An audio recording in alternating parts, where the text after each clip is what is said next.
moment I've just been rehearsing the Nutcracker, and as much as it looks magical, it's actually one of the hardest roles. You've got just the grandpa, but it really is a killer. And you'd think the more you do it, every year it gets easier, but actually every year is as hard as the first time. It really is magical. I love our productions at Peter Wright. The costumes, the set by John McFarlane, it really is one of the best productions that I have ever seen, and I feel so lucky to perform this. The trickiest part is actually the stamina. The paddle is very long, and because it's so classical, it's very exposing. So you're constantly thinking about your technique, the cleanness of the line. And then his solo, the Prince solo, is very short, so you don't have a lot of time to recover. And then Sugar Plum solo, it's extremely long. And you get to, the gargoyles, which are always hard. And the hardest bit, when you want it to end, you actually have the manege and the lame duck at the end. So like, as you're getting tired and more dizzy, you've got to like finish with a pirouette. So yeah, the solo is the trickiest bit because of the stamina and trying to keep going while looking effortless.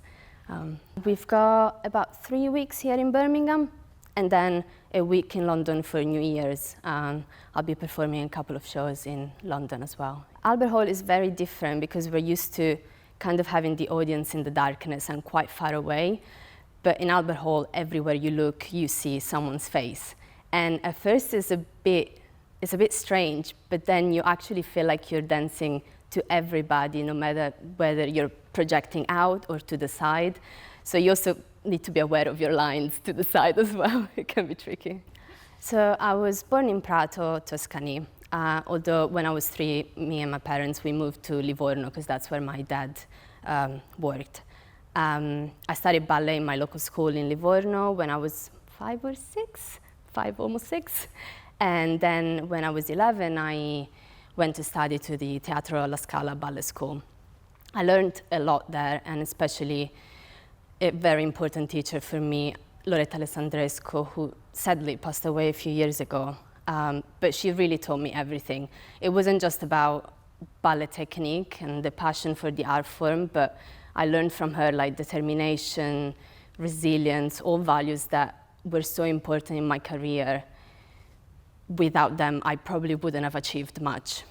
So yeah, I was there for 5 years, and then I got assessed out because I was quite small.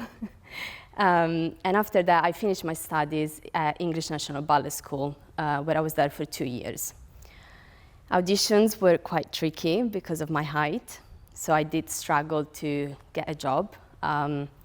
I think a lot of places, they had a standard height that you couldn't even apply unless you were within that height.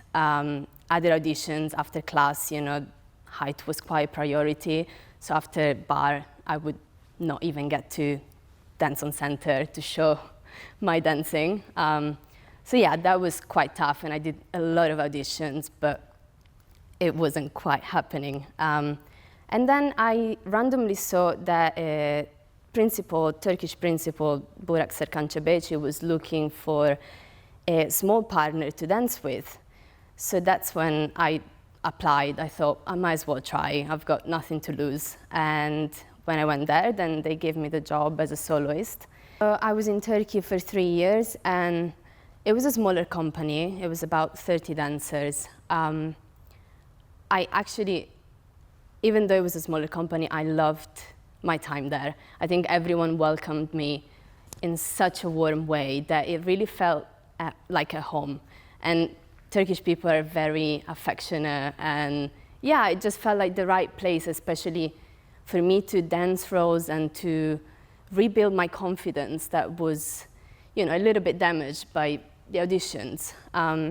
So yeah, I thought I was gonna stay less time, and then I ended up staying for 3 years. And then I decided, okay, maybe I wanna try, I'm ready now to try a bigger company, maybe somewhere even closer to home. And that's when I sent my stuff to BRB, and David Binley, I guess he changed my career by giving me the job here. Birmingham is not Italy, but I think I loved the company so much and the people in the company. It felt like a family. So I guess I didn't care so much about the city. I know, yeah, it's not Italy, but my focus was on my job and my career. We started with Swan Lake.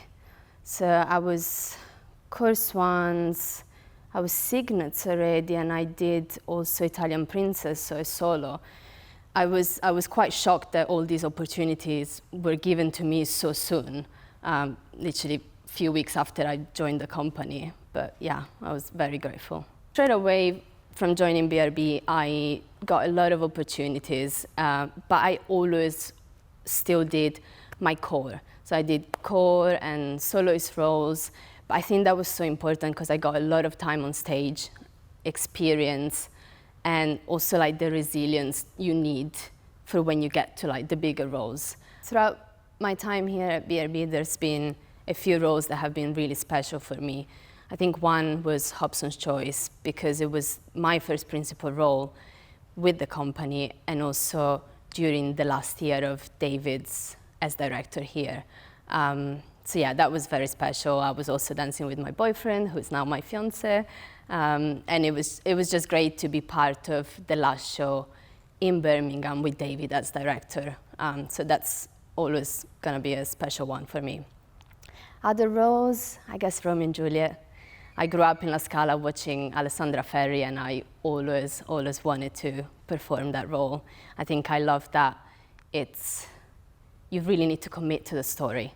If you don't really immerse yourself in the character of Juliet, it won't be believable enough. And I actually had moments like after the show going back home and still having that sense of sadness that stayed with me, and it took me a few hours to kind of get rid of that and come back to reality. So that was definitely one of my dream roles, a special one. And another one, I'd say Fiume Garde. It was the first role I danced as a principal dancer last year. It was my debut as well, and I just loved it. It's the most fun I've ever had on stage. I love the story, the character, and although Ashton's choreography, it's super tricky, even though it looks effortless and light, because I love the story so much, everything felt kind of easier, and yeah, that's another special one. I actually had an accident in my first show. The very first step, I went to throw the ribbon, and you're meant to keep hold of it, and it just went. So I ran across the stage, picked it up, and continued. Yeah, tricky business. I got promoted after a show of Sleeping Beauty in March 2024, and I had no idea. The only moment I thought, maybe something is happening, because we were getting ready for the last act, and I saw some of my friends and colleagues that were done after Act 2 in the wings, and I was like, why are they not home resting and recovering for tomorrow? And I thought, that's odd. And then I saw Carlos coming on stage, and I was like, oh, maybe it's happening. But yeah, I honestly never expected to arrive where I got. I joined BRB and I thought, well, if I get to soloist, I'll be very happy, very satisfied. And then David gave me roles, and then Carlos joined as director, and he really believed in me. He gave me so many opportunities. And I don't know, I started doing principal roles, but I never thought, oh, this is gonna be the new normal. I just thought, let's enjoy the opportunities and see what happens, keep working hard. But I didn't think I was gonna get to principal. And then one role after the other, after a few, I thought, okay, maybe I can do this. Maybe it will happen. But yeah, I never expected this. Obviously, we, as dancers, we all move away from home. Some people are lucky to stay at home, but not a lot of dancers. And as much as I love my job here, I miss Italy as a country, but most importantly, I miss my family. There's a lot of things that, when you move away from home when you're 11, 15, like, you don't realize, but times goes on and you miss a lot. You miss a lot of moments with your family that you can't get back. So whenever I have some free time, I try and go home and see my family and try and kind of get that time back, and yeah, but Yeah, I definitely miss the food and the wine and the lifestyle, the beach, because my hometown is by the sea. So it's something like whenever we tour to Plymouth, I always have a walk by the sea because it makes me feel like home. Yeah.